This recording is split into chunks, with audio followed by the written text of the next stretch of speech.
नमस्कार, ANB news देख रहे हैं आप और मैं हूं आपके साथ हितेंद्र। बड़ी खबरों में आप सभी का स्वागत है। बड़ी खबरों में सबसे पहले बात करेंगे उत्तराखंड की, क्योंकि उत्तराखंड के कई मंत्रियों और विधायकों की नाराजगी के कारण मुख्यमंत्री त्रिवेंद्र सिंह रावत की कुर्सी पर खतरा मंडरा रहा है। भले ही बीजेपी के नेता ये कह रहे हों कि सब कुछ ठीक है, लेकिन ऐसा कम से कम लग तो नहीं रहा है, क्योंकि पार्टी के कुछ विधायकों का आरोप है कि अगर सीएम फेस नहीं बदला गया तो अगले साल होने वाले विधानसभा चुनाव में पार्टी को भारी नुकसान उठाना पड़ सकता है। चर्चा यह भी है कि पार्टी राज्य में किसी नए चेहरे को मुख्यमंत्री की कुर्सी सौंप सकती है। राजनीतिक सरगर्मी के बीच सीएम रावत दिल्ली में हैं, पार्टी के अध्यक्ष जेपी नड्डा से मिल चुके हैं और इस बीच नड्डा और गृह मंत्री अमित शाह के बीच भी महत्वपूर्ण बैठक हो चुकी है। इसमें संगठन महामंत्री संतोष भी शामिल रहे और जानकारी ये है कि पीएम मोदी से भी चर्चा की जाएगी और उसके बाद फैसला लिया जा सकता है और राज्य में नेतृत्व परिवर्तन को लेकर के फैसला जो है वो लिया जा सकता है। हालांकि जानकारी ये भी सामने आई है कि कल सभी बीजेपी विधायकों को दिल्ली बुलाया गया है और कल सभी विधायकों की बैठक में नए चेहरे पर मोहर लग सकती है। इस बीच सीएम की रेस में राज्य के 2 मंत्री धन सिंह रावत और सतपाल महाराज का नाम सबसे आगे चल रहा है और चर्चा यह है कि अगर दोनों में से किसी एक के नाम पर सहमति ना बनी तो नैनीताल से सांसद अजय भट्ट का नाम भी सामने लाया जा सकता है और राज्यसभा सांसद अनिल बलूनी भी इस रेस में चल रहे हैं। उनको भी राज्य की बागडोर जो है वो सौंपी जा सकती है। सूत्रों के मुताबिक उत्तराखंड के 4 मंत्री ऐसे हैं जो नाराज हैं और दर्जन भर विधायक ऐसे हैं जो दिल्ली में मौजूद हैं और मंत्री अरविंद पांडे, सतपाल महाराज, सुबोध उनियाल, पूर्व सांसद बलराज पासी, विधायक खजान दास, हरबंस कपूर, हरभजन सिंह चीमा जैसे नेता भी दिल्ली में मौजूद बताए जा रहे हैं।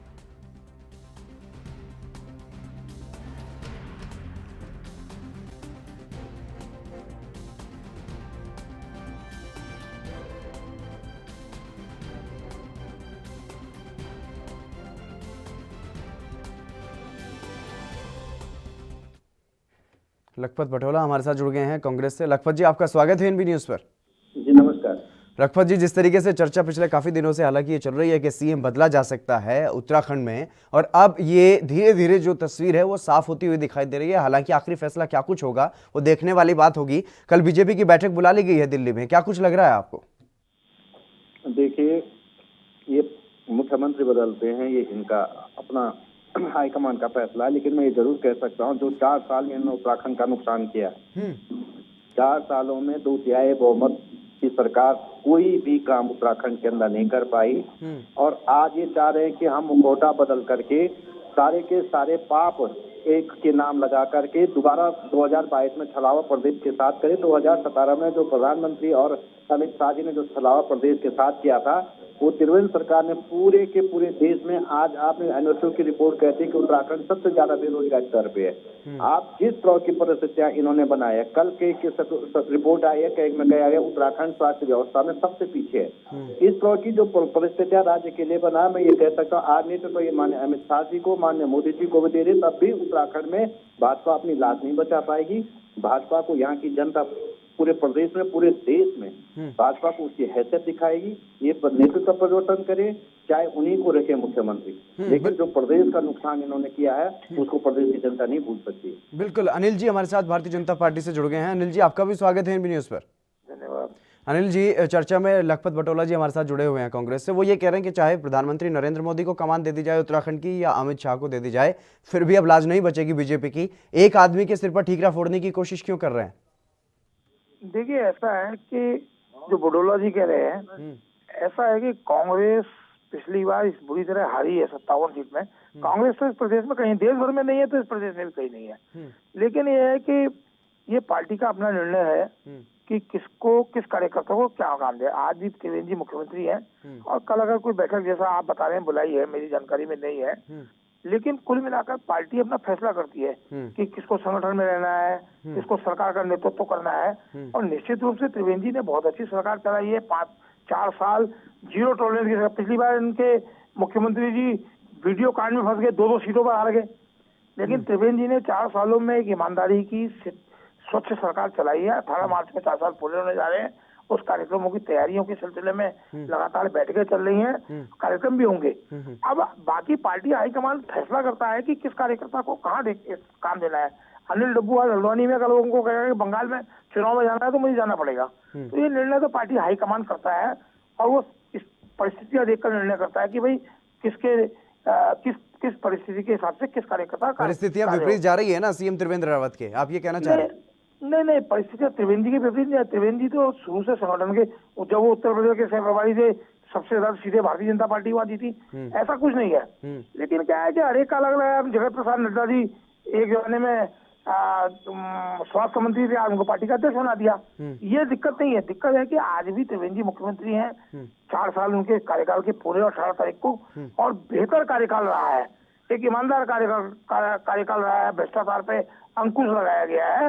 तो निश्चित रूप से कहीं ना कहीं एक अच्छा कार्यकाल 18 मार्च को लखपत जी जिस तरीके से 4 साल पूरे होने पर काम ज़्यादा बातें कम, इस तरीके का जो प्रोग्राम होना है उसकी भी तैयारियां की जा रही हैं उत्तराखंड में, लेकिन इस बीच जिस तरीके से ये सियासी संकट कह सकते हैं, त्रिवेंद्र सिंह रावत की कुर्सी जाती हुई दिखाई दे रही है फिलहाल। कम से कम ये कहा जा सकता है कि हालांकि इसमें जिस तरीके से अनिल जी कह रहे हैं कि फैसला पार्टी हाईकमान लेगी, क्या कुछ होना है, लेकिन आपको लगता है कि जिस तरीके से अपने ही मंत्री, अपने ही विधायक अब ये नाराजगी जाहिर कर रहे हैं, तो कहीं ना कहीं कुछ तो कमी रही होगी? लखपत जी, सरकार ने बहुत अच्छा काम किया है, तो मैं ये पूछना चाह रहा हूँ, जब सरकार बहुत अच्छा काम करे तो क्यों मुख्यमंत्री बदलने का काम कर रही?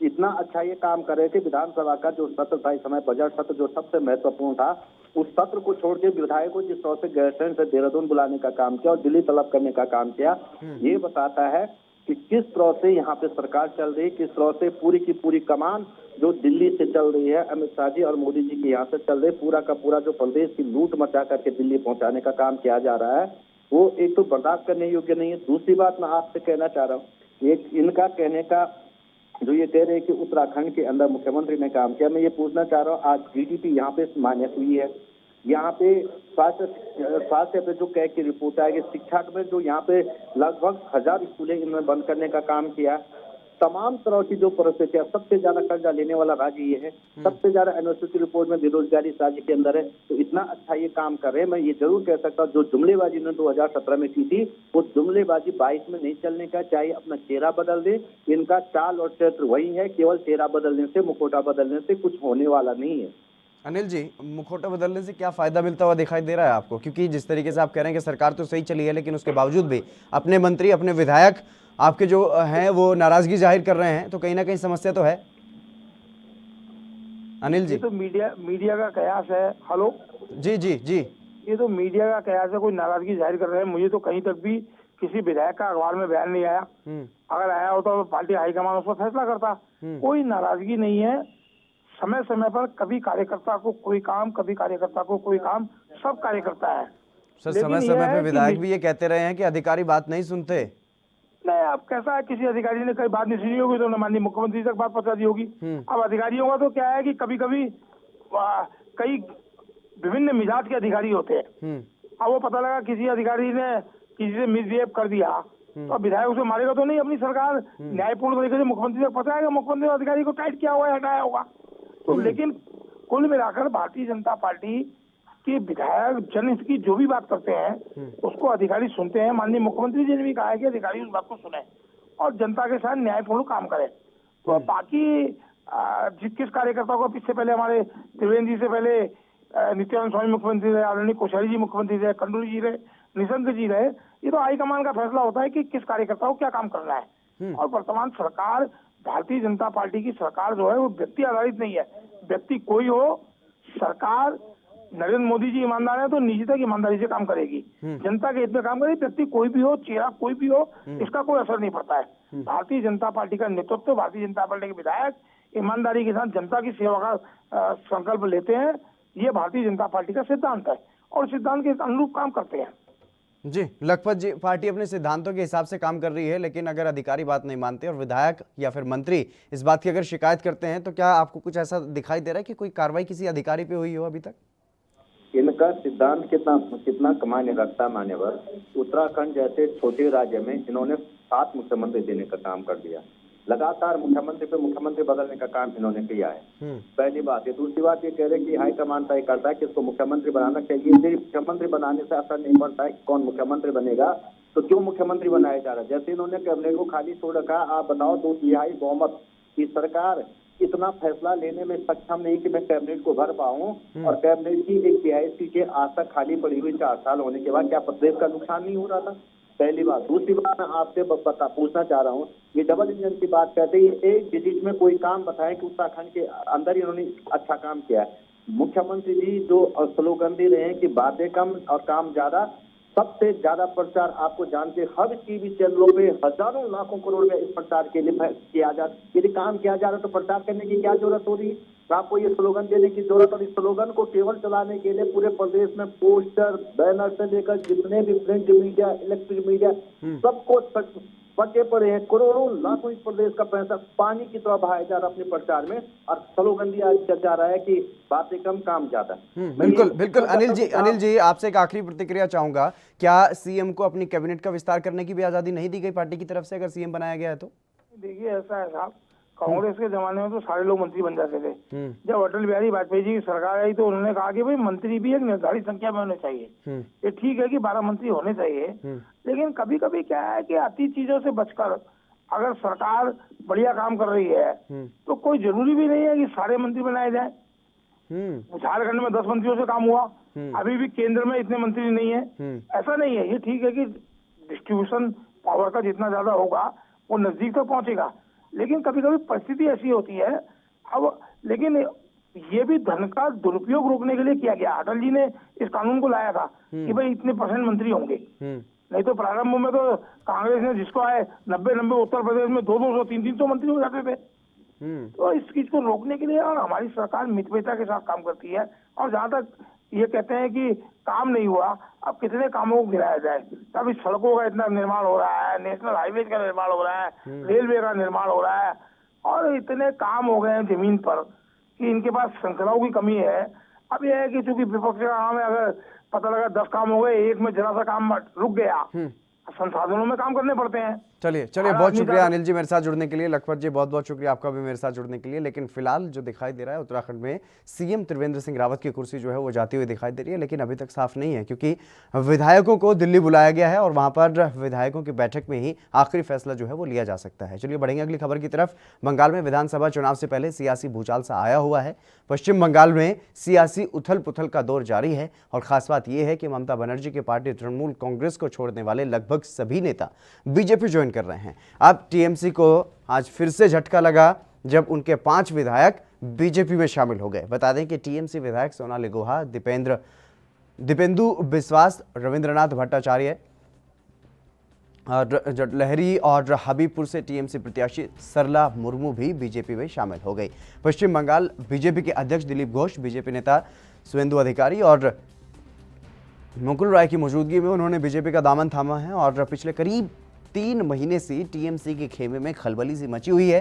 शुवेंदु अधिकारी के बाद से लगातार एक के बाद एक टीएमसी के दिग्गज बीजेपी में शामिल हो रहे हैं। एक तरफ ममता दीदी महिलाओं के सम्मान और सुरक्षा की बात करती रही, महंगाई के मुद्दे पर केंद्र सरकार को घेरने की कोशिश में पदयात्रा भी निकाली गई, लेकिन दूसरी तरफ पार्टी भीतर से खोखली होती हुई दिखाई दे रही है। हालांकि इससे वोटों पर कितना असर पड़ेगा इस बारे में अभी कुछ नहीं कहा जा सकता।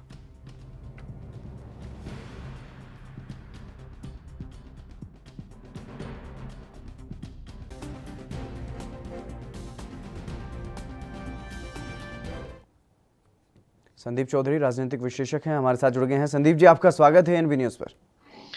बहुत बहुत धन्यवाद हितेंद्र जी आपका। संदीप जी क्या लग रहा है बंगाल में क्या चल रहा है? ये एक पार्टी टीएमसी जो सत्ताधारी पार्टी है वो धीरे धीरे जैसे एक हाथ में रेत ले लिया होता है ना मुट्ठी में, और वो रिश्ता चला जाता है सूखते सूखते, तो ऐसा ही कुछ दिखाई दे रहा है। देखिए हितेंद्र जी, जिस तरीके से दिन प्रतिदिन बंगाल की राजनीति में चेंजेस आ रहे हैं, लोग पार्टी छोड़ रहे हैं, दूसरी पार्टी ज्वाइन कर रहे हैं, इस तरीके का हमने हरियाणा के अंदर देखा था जब मनोहर लाल खट्टर की सरकार बनी थी।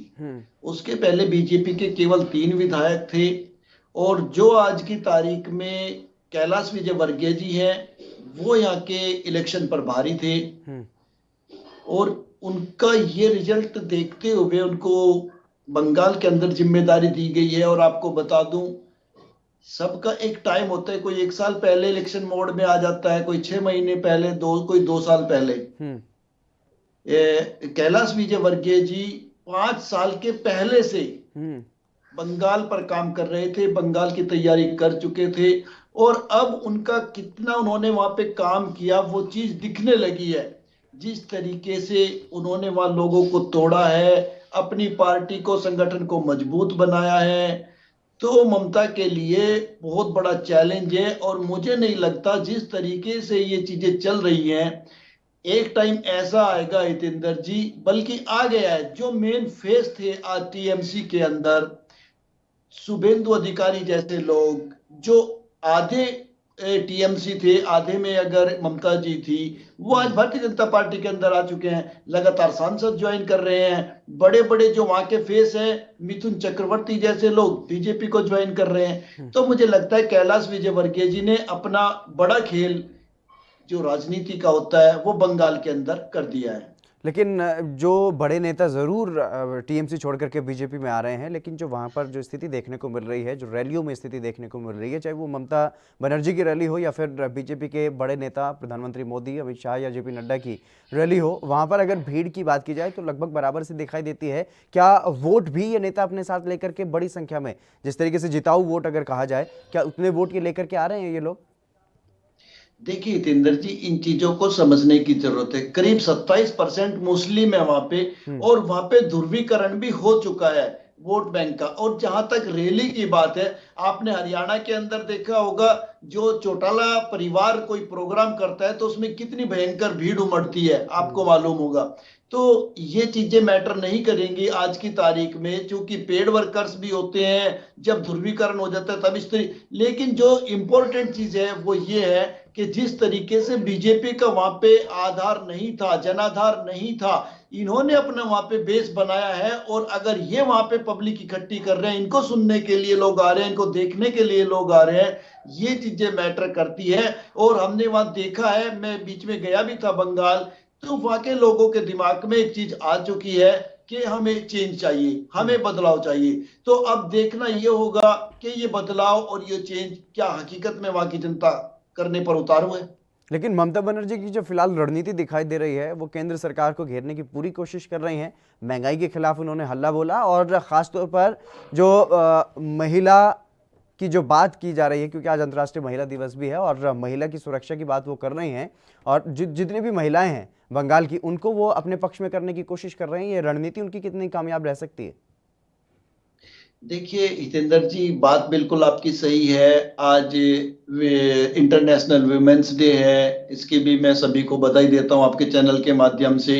और ममता जी हिंदुस्तान की बेटी हैं, लेकिन आपको एक चीज माननी पड़ेगी, ये बेटी 10 साल शासन कर चुकी हैं, और अब माहौल अलग हो चुका है।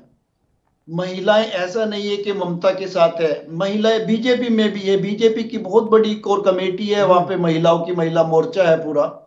तो कभी भी किसी चीज को ऐसे नहीं बांटा जा सकता। एक इलेक्शन में या एक स्टेटमेंट जरूर ऐसी दी जा सकती है, ये कहा जा सकता है कि ममता जी के साथ महिलाएं हैं। आप ये देखिए, हर घर परिवार की बात कीजिए, हर घर परिवार में महिलाएं भी होती हैं, जेंट्स भी होते हैं, लेकिन आज तक आपने ऐसा नहीं सुना होगा, मेरे और आपके घर भी उसी में इंक्लूड है, कि हमारे घर की महिलाएं अलग किसी को वोट करती हैं महिला होने के नाते, और हम लोग अलग वोट करते हैं। वैसे सर,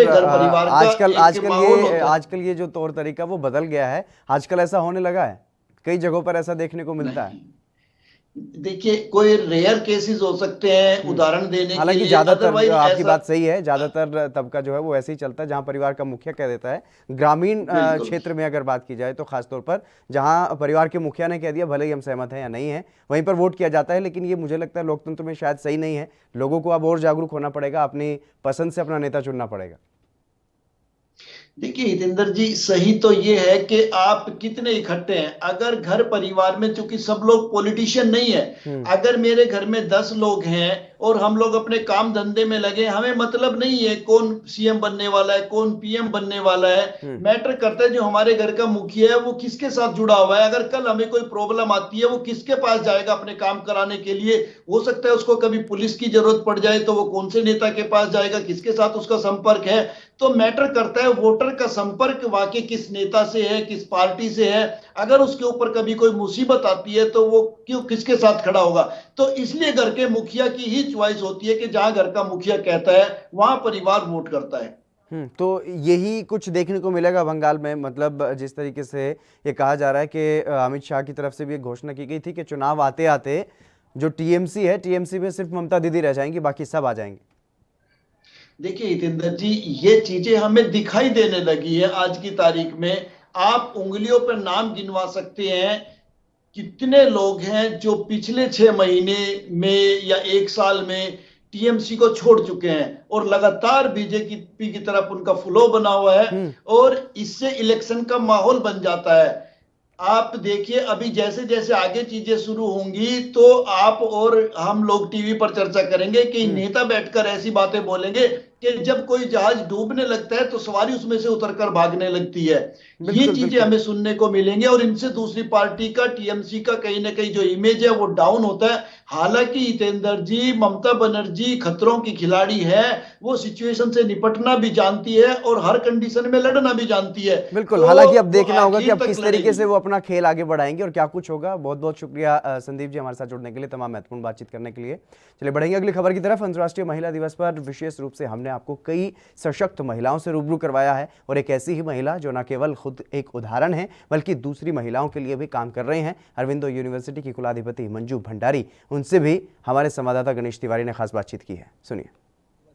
ऐसे में हमारे साथ वो तमाम ऐसी महिलाएं हैं जिन्होंने देश और प्रदेश का नाम रोशन किया है। एक छोटे से ज़िले से आकर तमाम, चाहे वह इंदौर शहर हो या फिर मध्य प्रदेश हो, वहाँ पर नाम रोशन किया और तमाम ऐसे उनके द्वारा कार्य किए जा रहे हैं जिससे उन तमाम महिलाओं को, जो दबी कुचली महिलाएं हैं, जो छोटे घरों में रहती हैं, जिन्हें कई तरह की कठिनाइयों का सामना करना पड़ता है, उनके लिए हर संभव प्रयासरत मदद करती हैं। ऐसे में आज हमारे साथ श्री मंजू भंडारी जी हैं जो कि अरविंदो यूनिवर्सिटी की कुलपति हैं। साथ ही उनके द्वारा कई ऐसे कार्य किए जाते हैं। अगर हम मंजू भंडारी जी की बात करें तो उन्हें नायिका अवार्ड, वहीं भारत ज्योति अवार्ड से भी नवाजा गया है। ऐसे में आज हमारे साथ बातचीत करने के लिए मंजू भंडारी जी स्वयं हैं। हम उनसे भी जानते हैं कि किस तरह उनका कैसा जीवन का कैरियर रहा और आज इस मुकाम पे वो कैसे पहुंची। जी मैम, स्वागत है आपका पहले तो एएनबी न्यूज़ में। नमस्कार। मैम, सबसे पहले सवाल मेरा यही है कि आज आप इतना देश और पूरे मध्य प्रदेश के लिए आपका नाम गिना जाता है और तमाम ऐसे कार्य आपके द्वारा किए जाते हैं, तो क्या दौर रहा, कैसे आपने ये चुनौती भरा जो आपका दौर रहा, किस तरह से आपका पूरा दौर रहा है? मैं एक छोटे शहर से आई हूँ, सागर मध्य प्रदेश। मेरी पर एमबीबीएस मैंने इंदौर से ही करा, यहीं से पोस्ट ग्रेजुएशन करा। जब मैं फाइनल ईयर में थी, स्टूडेंट थी, तभी से मेरे मन में विचार आता था कि इसके बाद मुझे आगे पढ़ना है, पोस्ट ग्रेजुएशन करना है, हो सकता है सुपर स्पेशलिटी भी करनी पड़े, पर मैं क्या इतने साल अपने यूं ही गंवा दूंगी। तब मैं जब फाइनल ईयर से थी, जब मैं बहुत ज़्यादा हॉस्पिटल जाती थी, वहाँ सारे पेशेंट्स को देखती थी और इंटर्नशिप मैंने बहुत सिंसियरली करी। और वो जो सारी चीज़ें लोग एमबीबीएस पूरा करने या पोस्ट ग्रेजुएशन की बात करते, वो मैंने फाइनल ईयर से ही शुरू कर दी थी। इसलिए अगर आप यूँ देखा जाए तो मेरी जो सीनियरिटी है वो काफ़ी दूसरे लोगों से 4 या 5 साल आगे है, क्योंकि उसी समय से मैं, और मुझे स्पेशली महिलाओं के लिए, गायनिक डिपार्टमेंट के लिए मैं ये सोचती थी कि इतना कैंसर इतना ज़्यादा क्यों इंडिया में हो रहा है, सर्वाइकल कैंसर हो चाहे वो ब्रेस्ट कैंसर हो। तो मैं इवन कैंसर हॉस्पिटल जाके उनका जो बेसिक वर्कअप है वो सब किया करती थी। तो शुरू से मेरी इच्छा थी कि महिलाओं के लिए कुछ ना कुछ हमें करना है।